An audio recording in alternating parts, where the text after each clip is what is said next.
آسمان کی طرف دیکھتے ہوئے اکثر یہ خیال آتا ہے کہ انسانیت نے کیا کچھ حاصل نہیں کیا، لیکن انہی تاروں کے درمیان ایک بہت بڑا راز بھی چھپا ہے۔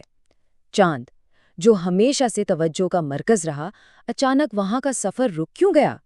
آج کے اس تجزیے میں ہم اس حیرت انگیز واقعے پر بات کریں گے کہ آخر ایک اتنا کامیاب سلسلہ اچانک تھم کیوں گیا۔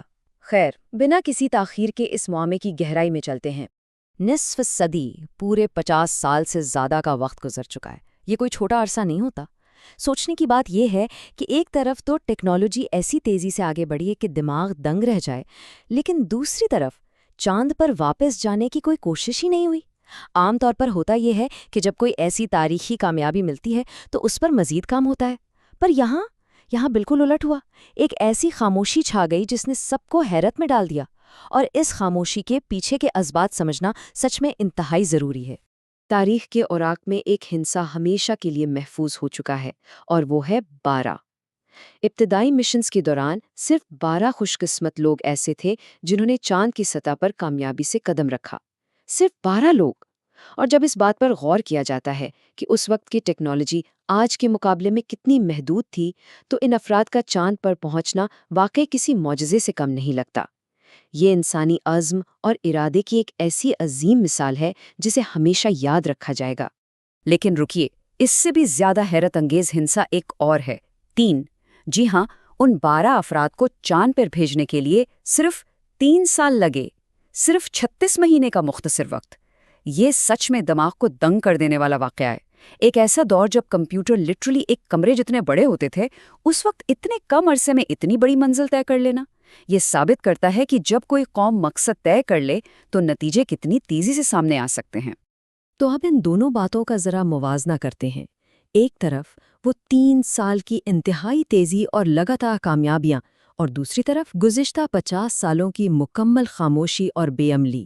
یہ فرق صاف بتاتا ہے کہ کہانی میں کوئی ایسی اچانک تبدیلی ضرور آئی جس نے پورے پہیے کی سمت ہی بدل کر رکھ دی۔ یہ بالکل ویسا ہی ہے جیسے کسی انتہائی تیز رفتار گاڑی کو اچانک ایک ایسی زوردار بریک لگا دی جائے جو اسے ہمیشہ کے لیے روک دے۔ یہ تضاد اپنے آپ میں ایک بہت گہری کہانی ہے۔ اس کہانی کو سمجھنے کے لیے تھوڑا پیچھے چلتے ہیں، بات کرتے ہیں جوش اور بھاری سرمایہ کاری کے اس سنہرے دور کے۔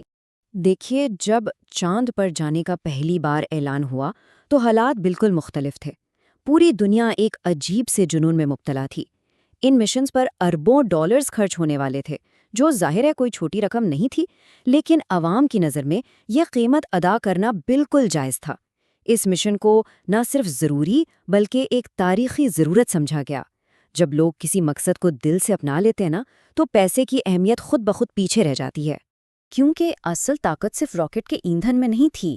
اصل طاقت تھی اس قومی سطح پر پھیلے ہوئے جوش اور ایک اجتماعی مقصد کے احساس میں۔ ہر چھوٹا بڑا شخص اس سفر کا حصہ بن چکا تھا۔ یہ ایک جادو کی طرح تھا جس نے ابتدائی لونر مشنز کو انتہائی قلیل وقت میں آگے بڑھایا اور ناممکن کو ممکن کر دکھایا۔ لیکن جیسا کہ اکثر ہوتا ہے، حالات ہمیشہ ایک جیسے نہیں رہتے۔ اب آتے ہیں اس تجزیے کے اگلے حصے پر، کم ہوتی دلچسپی اور فنڈنگ یعنی بے حسی کا دور۔ اور یہاں آتی ہے سب سے بڑی حیرت۔ یہ تاریخ کا ایک عجیب مذاق کہہ لیجیے۔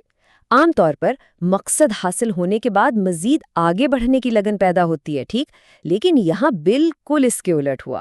جیسے ہی پہلی بار انسان چاند پر پہنچا، لوگوں کی وہ شدید کیوریوسٹی، وہ تجسس دھیر ختم ہونے لگا۔ اصل مسئلہ یہ تھا کہ منزل ملتے ہی سفر کا شوق ختم ہو گیا۔ وہ بات جس نے ساری دنیا کو باندھ کر رکھا تھا، اپنی تکمیل کے ساتھ ہی اپنی کشش کھو بیٹھی۔ یہ ایک ایسی نفسیاتی تبدیلی تھی جس کا کسی نے اندازہ ہی نہیں لگایا تھا۔ اس پورے عمل کو ہم 3 آسان قدموں میں سمجھ سکتے ہیں۔ یہ ایک مکمل چین ری ایکشن تھا۔ قدم 1، انسان نے چاند پر قدم رکھا، مقصد پورا۔ قدم 2، جیسے ہی مقصد پورا ہوا، عوامی دلچسپی نیچے آنا شروع ہو گئیں، خبروں میں چاند کی باتیں کم ہونے لگیں۔ اور پھر قدم 3، جب پبلک کا انٹرسٹ ہی نہیں رہا تو حکومت کے لیے ان بھاری بھرکم بجٹس کو پاس کرنا ناممکن ہو گیا۔ نتیجہ، فنڈنگ وہیں کی وہیں رک گئی۔ اسے ہم ایک مکمل کاسکیڈ ایفیکٹ کہہ سکتے ہیں۔ جب ابتدائی تاریخی مقصد حاصل ہو چکا تو مشنز کا نیا پن بالکل ختم ہو گیا۔ ایک ہی چیز کو بار بار دیکھنے سے عوامی توجہ زمین کے اپنے مسائل کی طرف منتقل ہو گئی۔ ایسے حالات میں سیاسی رہنماؤں کے لیے خلا پر ان اربوں ڈالرز کو جسٹیفائیبل قرار دینا ناممکن ہو گیا اور بالآخر چاند کے مشنز مکمل طور پر روک دیے گئے۔ یہ صرف سائنس کی ناکامی نہیں تھی بلکہ معاشیات اور عوامی جذبات کے بدلنے کا بڑا ہی راست نتیجہ تھا۔ تو اس تمام تجزیے کو سامنے رکھتے ہوئے ایک انتہائی اہم سوال پیدا ہوتا ہے، جب تک عوامی دلچسپی اور فنڈنگ میں ایک مستقل توازن قائم نہیں ہوتا، کیا انسانیت کبھی واقعی چاند پر دوبارہ قدم رکھ سکے گی؟ آج ہم نے یہ سمجھا کہ خلا میں آگے بڑھنا صرف راکٹس کا کمال نہیں ہے، اس میں معاشیات اور عوام کا ساتھ ہونا اتنا ہی ضروری ہے۔ اس سوال کا جواب ہی ہمارے مستقبل کے خلائی سفر کا تعین کرے گا، اور یہ واقعی ایک ایسی فکر انگیز بات ہے جو ہم سب کو اس معاملے پر گہرائی سے سوچنے پر مجبور کرتی ہے۔